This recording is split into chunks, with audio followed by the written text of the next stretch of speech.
जय भीम साथियों, जिनके कहने पर चली थी भारत में आजादी की आंधी, फिर क्यों कहते हैं मजबूरी का नाम महात्मा गांधी।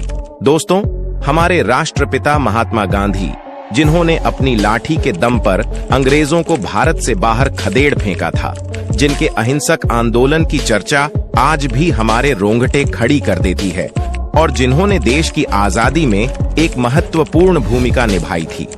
लेकिन क्या आप जानते हैं कि वही महात्मा गांधी भगत सिंह, राजगुरु और सुखदेव की फांसी रुकवा सकते थे, लेकिन उन्होंने ऐसा नहीं किया। मगर क्यों?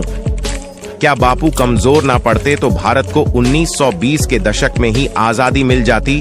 और क्या वाकई में बापू ने बंटवारे के दौरान अनशन करके पाकिस्तान को 55 करोड़ रुपए दिलवाए थे, जिसका इस्तेमाल उसने कश्मीर में भारत पर ही हमला करने के लिए किया था? जानेंगे गांधी बापू से जुड़ी कुछ अनसुनी कहानियां।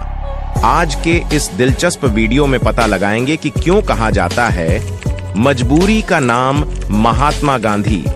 लेकिन उससे पहले हर भारतीय वीडियो को लाइक करके कमेंट में जय भीम जरूर लिखें। दोस्तों, गांधी जी की मजबूरी से जुड़ी पहली कहानी की शुरुआत होती है सन 1890 के दौर से, जब दादा अब्दुल्लाह नाम के गुजराती व्यापारी नटाल में जाकर बस गए थे।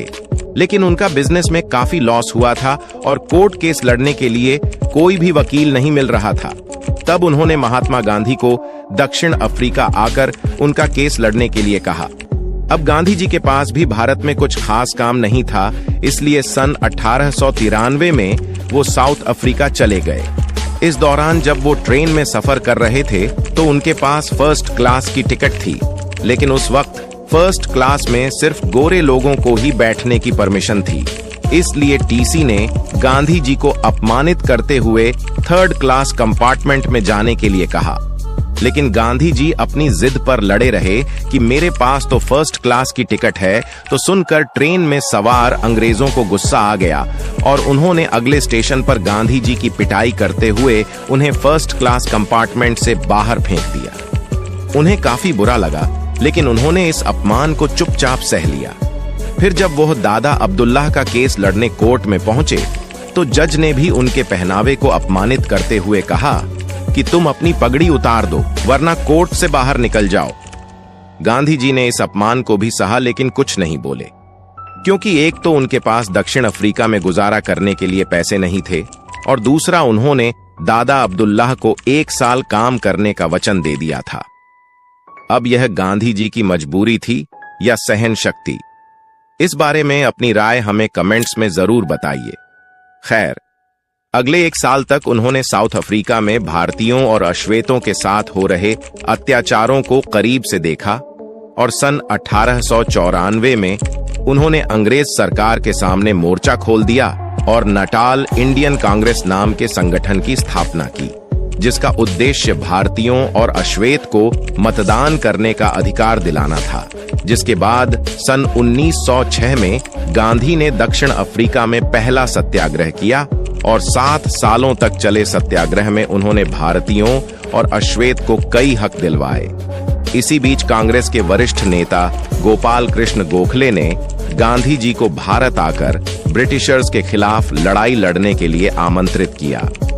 इसके लिए उन्होंने एक पत्र भी लिखा था और सन 1915 में गांधी जी भारत आ गए और यहाँ उन्होंने अंग्रेजों के खिलाफ अहिंसक आंदोलन शुरू किए। यहीं से शुरुआत होती है गांधी जी की मजबूरी से जुड़ी दूसरी कहानी। दरअसल गांधी जी की विचारधारा से शुरुआत में देश के करोड़ों लोग प्रभावित थे, जिनमें वीर भगत सिंह का नाम भी शामिल था। तभी गांधी जी ने अंग्रेजों के खिलाफ असहयोग आंदोलन की शुरुआत की, जिसका उद्देश्य था ब्रिटिश सरकार की कमर तोड़ देना। जिसके लिए गांधी जी ने कहा कि समग्र भारत अंग्रेजों का सहकार करना बंद कर दे, मजदूर फैक्ट्री में जाकर काम करना छोड़ दीजिए, रेलवे ट्रैक्स बिछाना बंद कर दीजिए, अंग्रेजी कपड़े खरीदने के बजाय खुद चरखा चलाकर अपने कपड़े बनाइए, ब्रिटिश उत्पादों का खुलकर बहिष्कार कीजिए और स्वदेशी वस्तुओं का इस्तेमाल कीजिए। अगले 2 सालों तक ये आंदोलन जोरों शोरों से चला। करोड़ों देशवासी ने इस मूवमेंट में बढ़ चढ़कर हिस्सा लिया और ब्रिटिश सरकार पूरी तरह से कंगाल हो चुकी थी। जिससे बौखलाते हुए ब्रिटिशर्स ने अहिंसा से आंदोलन कर रहे भारतीयों के खिलाफ हिंसक कदम उठाना शुरू कर दिए।